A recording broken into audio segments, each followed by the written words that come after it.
So let's dive in with a few stats here to kick it off. Consumers last year in the US racked up $180 billion in new credit card debt, which is the largest amount of credit card debt added in a single year in history. Hence why we're covering this topic today. By the way, half of that debt was added in the fourth quarter.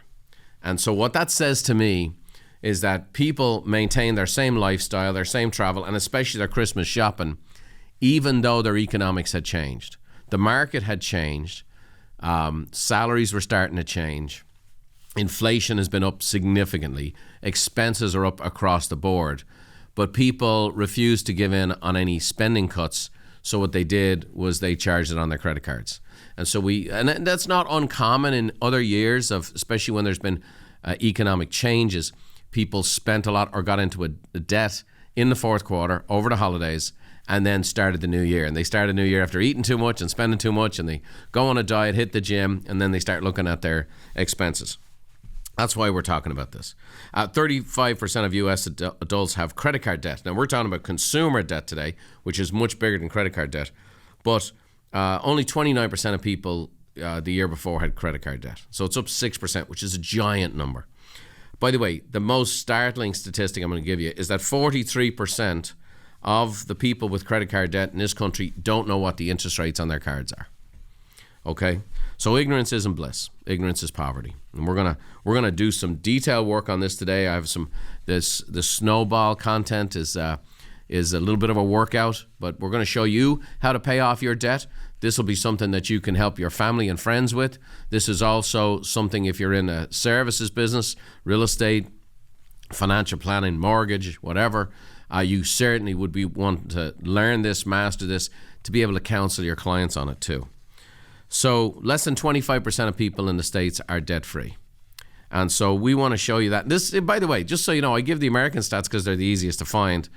But the other side of it is I see this all over. You know, I go home to Ireland, people have more jacked up credit cards there than anywhere because it's so expensive now to live in Ireland. Go to Europe. I'll be in Germany with Anna this year. I'll be in London with Bev this year. I was in Canada in November. I travel around a lot. The same dynamic. I'd like to say America's exported its culture all over the world through movies and TVs. And one of the things that's exported is the free-flowing feeling of debt. It's interesting with free-flowing. Believe it or not, the most indebted city in America, this shocked me to the point that I kept looking at it because this can't be true, is Denver, Colorado. And it's interesting that a place that I certainly have great affection for, lots of friends there, been there many, many times, have thousands of clients there, done big seminars there, was there last year with one of our big events. It's really a live-free type city. So it's a live-free type city, but people's lifestyle is beyond their means. And so they're financing it. So I have 3 points for you, like I mentioned. First is the insidious nature of consumer debt. Let me give you a definition of this. Consumer debt, by definition, is the amount owed by consumers, including debts incurred on the purchase of consumable goods that do not appreciate. Consumable goods means that everything's going to either end up in a dumpster or a sewer pipe or a recycling bin. It doesn't appreciate. So it means no matter what, it's going to be consumed, it's going to go away, it's going to be given away, thrown away, recycled, repurposed, and or it will not appreciate, which means you're certainly not going to make it turn into something. Now, I personally haven't had consumer debt in 25 years. Now, one of the reasons for that is because I felt the pain of it many years ago. I saw the impact it had on my peace of mind, the impact it was having on my energy and my ability to work and flow, the impact it was having on my marriage, the conversations that dominated my conversations with my bride. And so I got serious about things. And so I feel I'm qualified to speak about this. So here's what I want to tell you about consumer debt. First of all, debt costs money. You know, when you're, every Christmas, I'm out with the kids, we're going to go do a bit of Christmas shopping. We go to the department store, we're at the counter, and as we have all our purchases, I'm putting my card down, and they'll say, would you like a store card? You can save an extra 10%. You've made a lot of purchases here today. And I teach the kids in front of the clerk. Now, kids, imagine this. Imagine this person, this store here is about, we just bought $585 worth of stuff. They want to take $58 off. Doesn't that sound like a deal? Here's why that's not a deal. Because they know, and maybe not this person at the counter, but they know, the organization knows, that if I put this on a card, the likelihood is I'll make minimum payments. And the minimum payments will cost a fortune. It costs a lot more than what we're getting on a discount.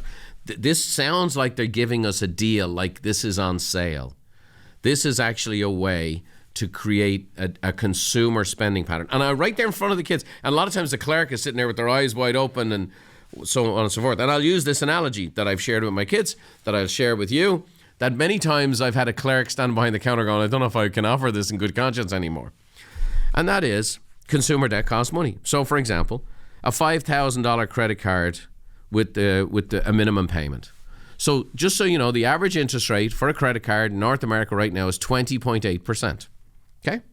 So let's say you have a credit card balance of $5,000, an interest rate of 21%, which is what that is, and a minimum monthly payment of $105. How long will it take to pay that card off? At $105 a month, right? So $5,000 is the expense, $105 a month, $1,260 a year, right? It's 9 years. It takes 9 years to pay it off for a total of $11,360.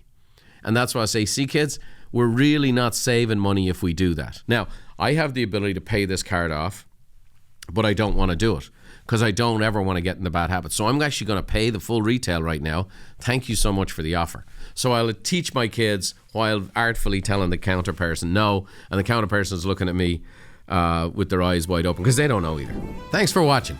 If you want more tips on how to think, feel, and do better, check out these videos too.